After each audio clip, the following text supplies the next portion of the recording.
안녕하세요. 반갑습니다. 사회복지정책론 제10장 산업재해 보상보험 제도에 대해서 강의를 시작하도록 하겠습니다.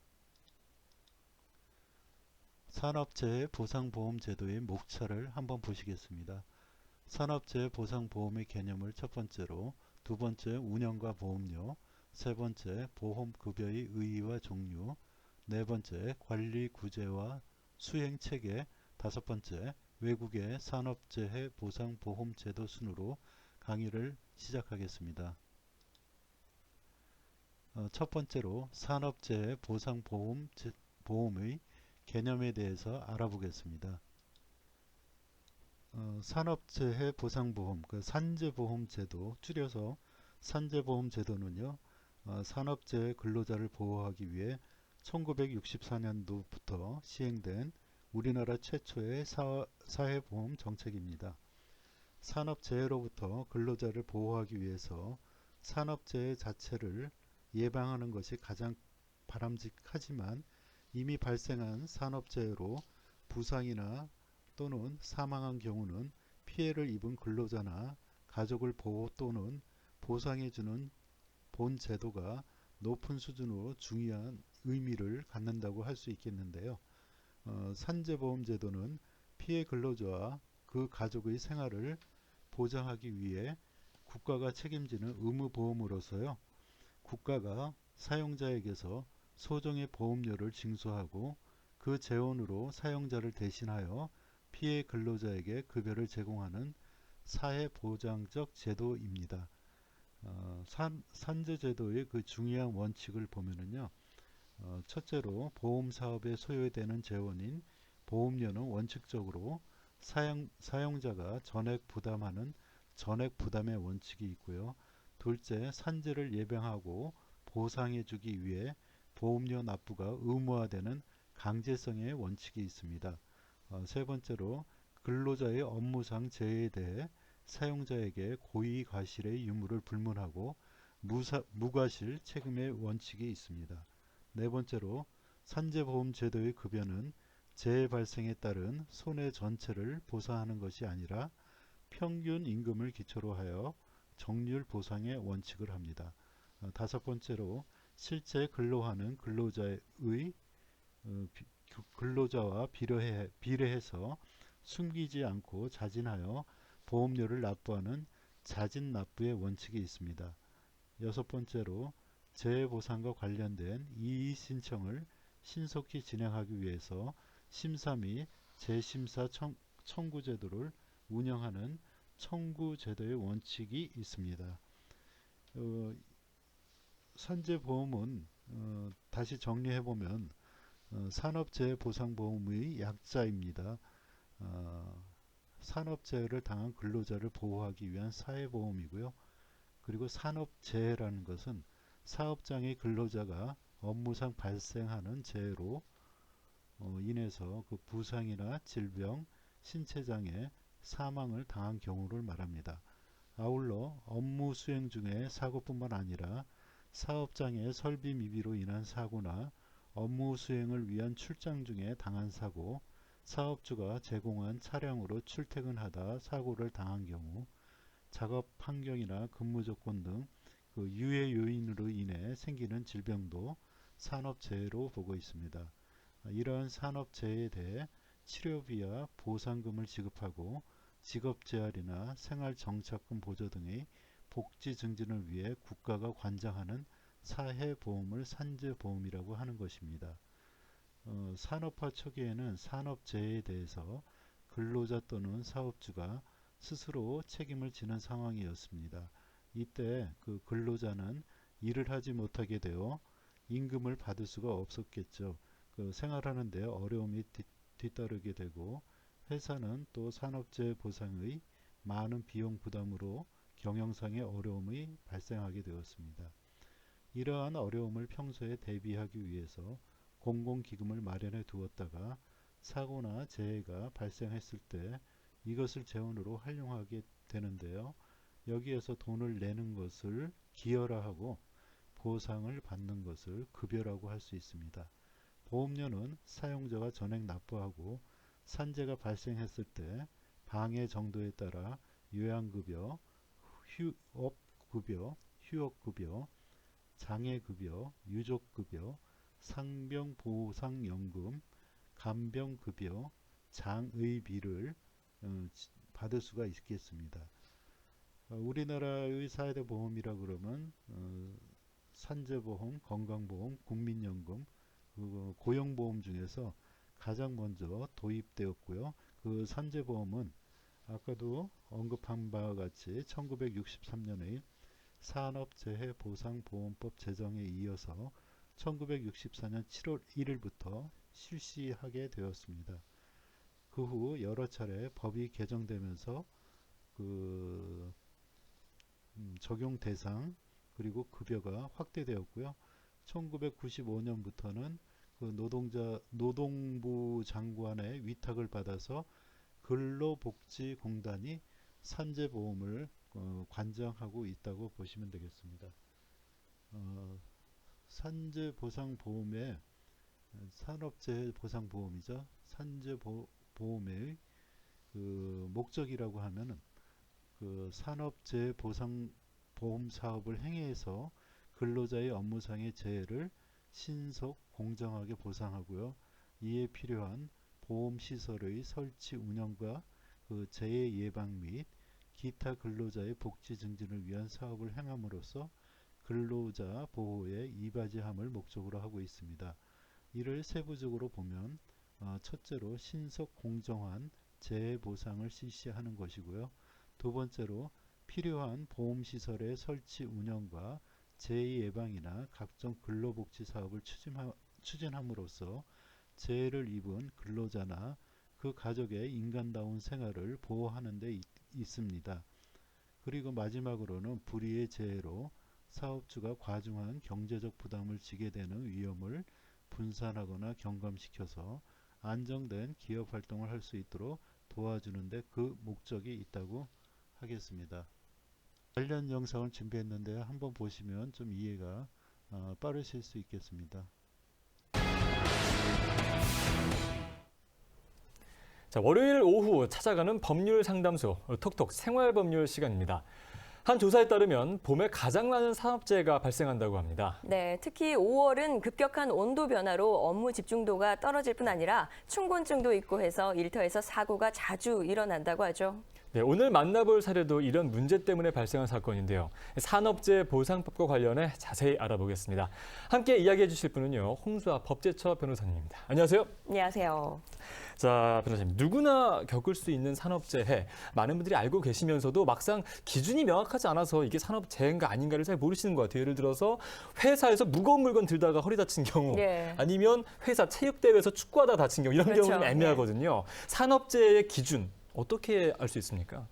네, 우선 산재보험 제도의 그 의미부터 같이 알아보아야겠습니다. 네. 산재보험이란 산업재해 근로자를 보호하기 위하여 1964년에 도입된 우리나라 최초의 사회보장보험입니다. 아, 예. 네, 국가가 사업주로부터 보험료를 징수하여 산업재해가 발생한 경우에 산재 근로자에게 병원비나 사망 시 유족급여 같은 보상을 해주는 제도입니다. 네. 예. 다음으로 산업재해란 노동과정에서 일어난 사고 등으로 근로자가 입는 신체적, 정신적 피해를 말합니다. 예. 쉽게 말해서 근로자가 업무상의 사유로 부상이나 질병, 장애가 발생하거나 사망하는 경우를 말합니다. 네.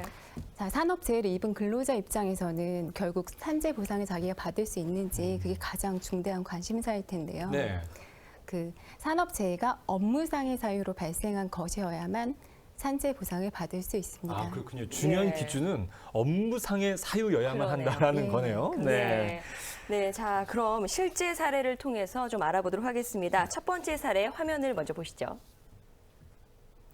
네, 나 씨는 한쪽 다리에 의족을 착용한 채 한 빌딩에서 경비원으로 일하고 있는데요.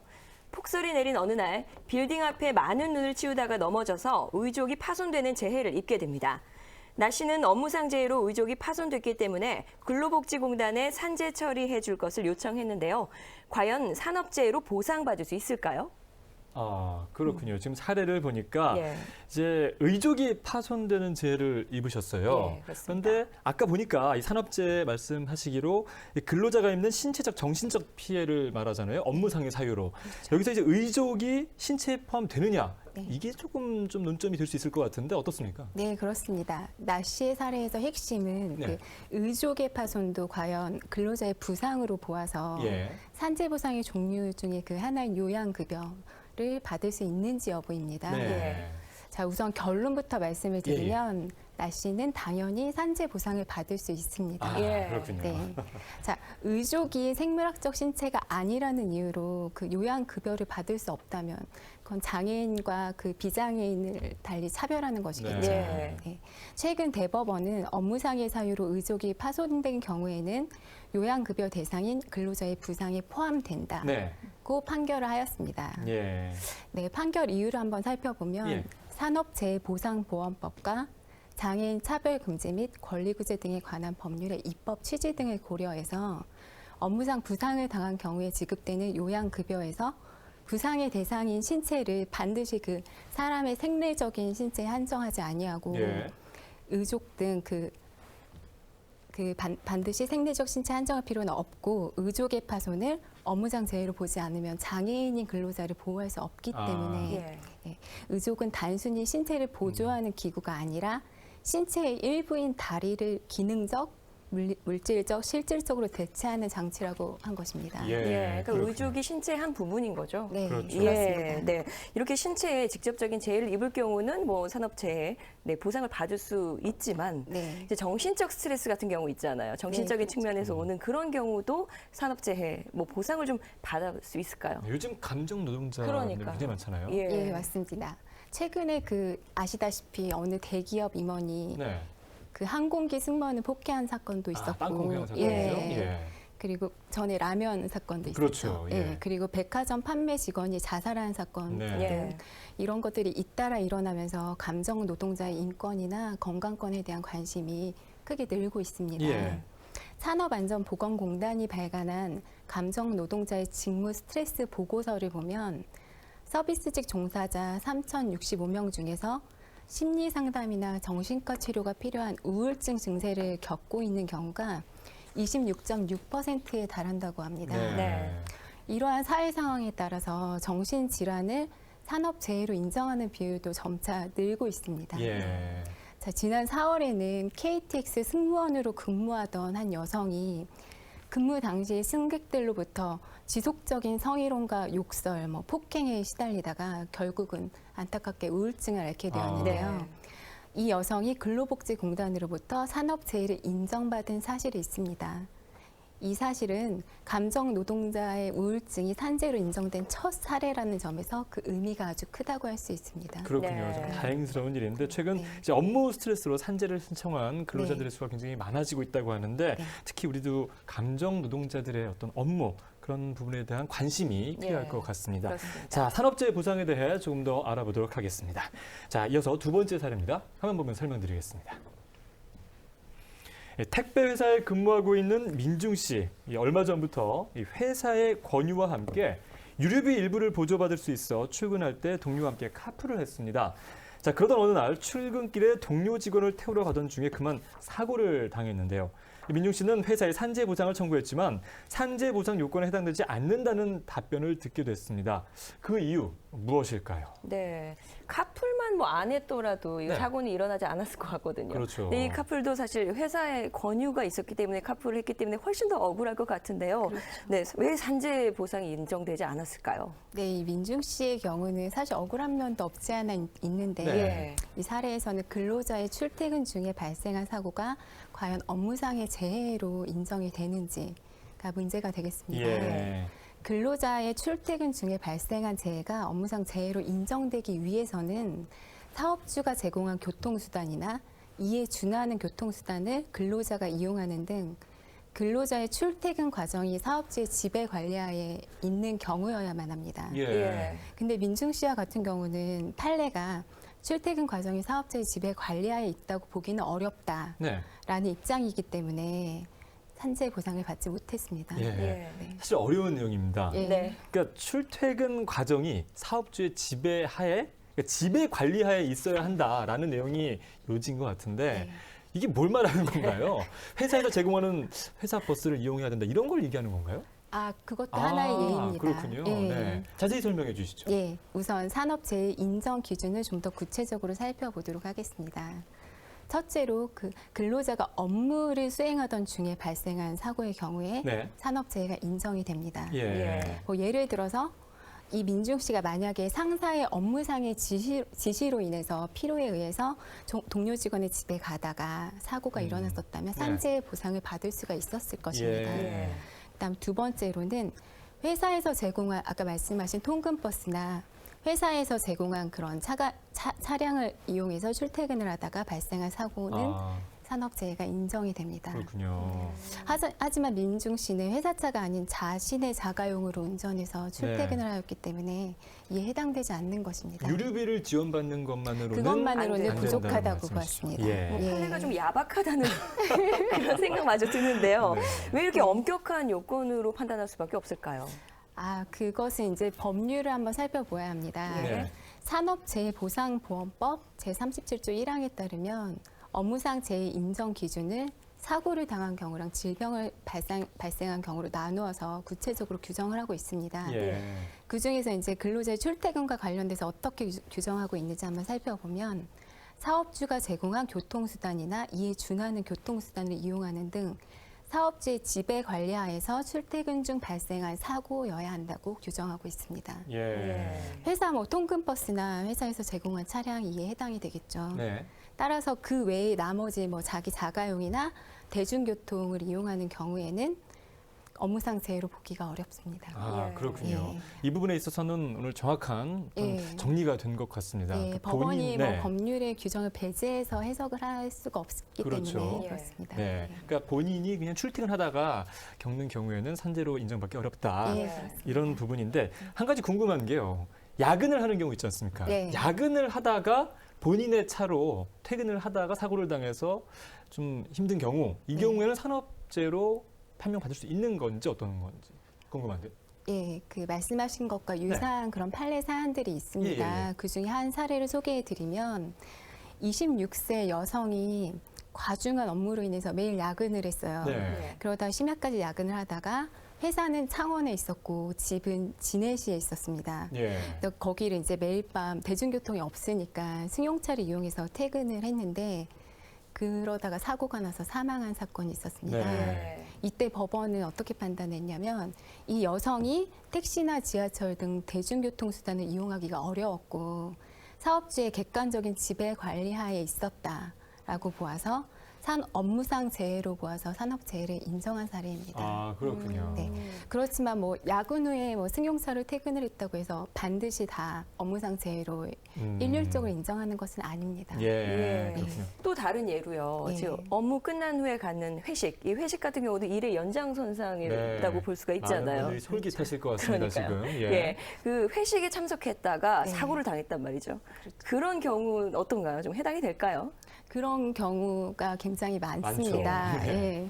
그래서 사안에 따라 물론 다르긴 하겠지만 회식 자리가 사업주의 지배 관리 하에 있었다라고 인정이 되면 또 그러한 회식에서의 음주로 인해서 정상적인 거동이나 판단 능력에 장애가 왔다. 네. 예. 그러한 이유로 사고가 났으면 업무상 재해로 산재 보상을 받을 수가 있습니다. 예. 한 가지 구체적인 사례를 말씀드리면 회사에서 주최하는 회식에 참석을 했다가 귀가를 위해서 버스 정류장으로 가던 중에 빙판길에 미끄러져서 다친 사안입니다. 네. 네. 이때는 그 회식이 회사가 주최한 회식이고 회식에 참가하라고 회사에서 지시도 있었으면서 회식 경비를 다 회사가 부담을 했었습니다. 네. 예. 그래서 사업주의 지배 관리가 있다고 보아서 업무상 재해를 인정했습니다.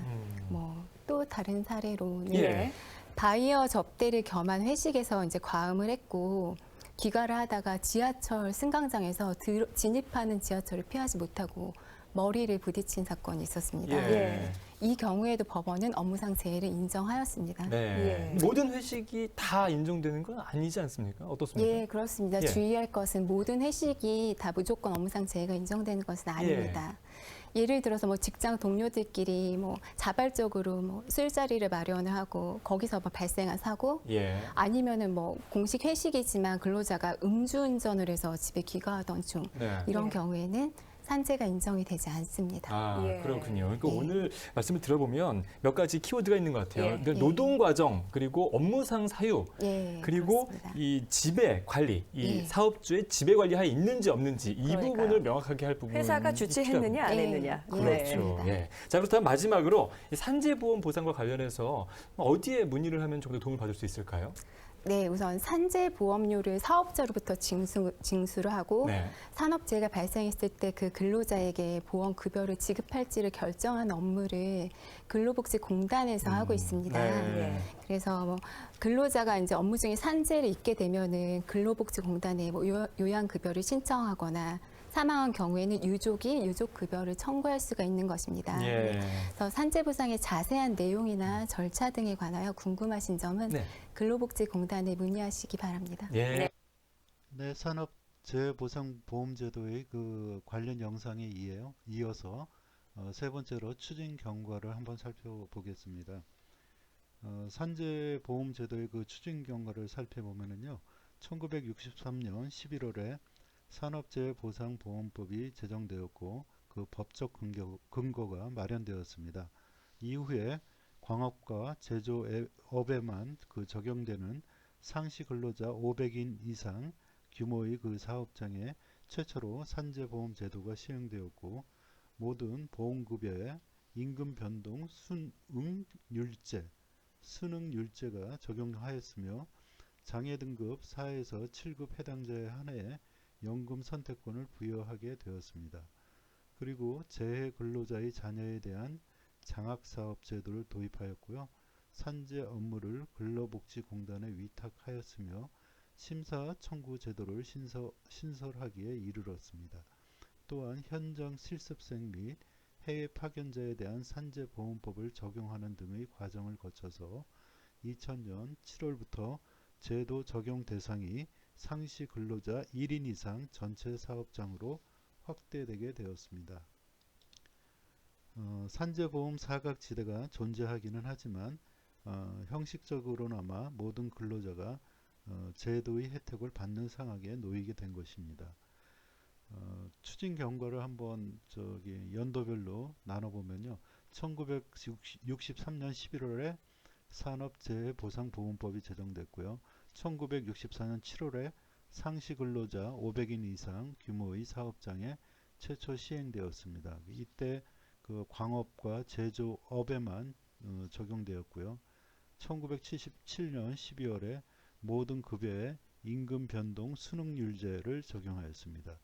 그리고 1982년 1월에 장애 등급 4에서 7급 해당자에 한해 연금 선택권을 부여했고요. 1986년 7월에 재근로자의 자녀에 대한 장학사업 제도를 도입했습니다. 1995년 7월에 산재 업무를 근로복지공단에 위탁하였고 심사 청구 제도를 신설했습니다. 1998년 1월에 현장 실습생과 해외 파견자에 대한 산재보험법을 적용하였고요.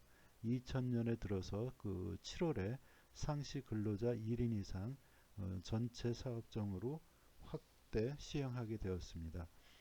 그리고 네 번째로 그 산업재해보상보험의 정책 방식에 대해서 살펴보겠습니다. 산재보험제도는 일정한 정책 방식을 지향하고 있는데요. 방식에는 공영 방식, 민영 방식, 혼합 방식이 있습니다. 첫 번째로 공영 방식은 정부나 준정부 기관 등 그 공공 부분에서 운영하는 방식인데요. 해외 나라를 보면은 독일이나 일본, 그 프랑스 등이 여기에 해당하고 있습니다. 민영 방식은 사적 규정에 의해 민간 보험회사에서 경영하는 방식인데요. 콜롬비아나 페루, 아르헨티나 등이 해당된다고 하겠습니다. 그리고 세 번째로 혼합 방식이 있습니다.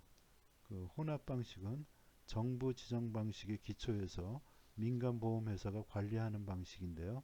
스위스나 벨기에, 포르투갈이 해당됩니다. 그 국가별 그 산재 보험 방식의 정책 방식을 공영 방식, 민영 방식, 혼합 방식으로 봤을 때 공영 방식은 한국, 미국, 독일, 일본, 프랑스, 영국과 중국, 멕시코, 캐나다, 러시아, 폴란드, 체코 등이 해당하고요. 민영 방식에는 미국에서 공영 방식은 미국의 오하이오주 그 6개 주, 민영 방식 같은 경우 미국의 그 애리조나주 등 그 23개 주가 해당합니다. 미국 그 애리조나주 외에 그 콜롬비아나 페루, 아르헨티나, 노르웨이, 그 다음에 덴마크, 핀란드, 싱가포르, 오스트리아, 에스토니아, 모로코 등이 해당하고요. 혼합 방식은 미국 그 엘라바마주의 그 21개 주가 해당하고요. 그 다음에 스위스, 벨기에, 포르투갈, 네덜란드, 호주가 해당하겠습니다. 다섯 번째로 추진 체계를 보면요. 산재 보험의 그 추진 체계를 보면 그 정점은 그 고용노동부가 있습니다. 그 전반적인 정책 결정은 고용노동부가 담당하게 되는 것이고요. 이를 축으로 해서 정책 집행자, 보험가입자, 그 수급권자로 나누어서 대별되는데 정책 집행자는 정책 결정자의 지침을 받는 그 근로복지공단 등이 되고요. 보험가입자는 사업주인, 사용자 등이 되며 수급권자는 재근로자와 유족 등이 해당된다고 하겠습니다. 이런 분들은 일정한 이들 그러니까 제 정책 집행자, 보험가입자, 수급권자 이들은 그 일정한 상호작용을 하게 되는데요. 정책 집행자와 보험가입자 간에는 보험료 납부와 산재 예방 그 교육 등의 관계를 형성하게 되고요. 정책 집행자와 수급권자 간에는 급여 청구와 급여 지급 등을 하게 되며 보험 가입자와 수급권자 사이에는 산업 산재 안전 보장과 그 다음에 노동력 제공 등을 시행한다고 이해하시면 되겠습니다. 이어 1교시를 마치고 2교시에서 찾아뵙겠습니다.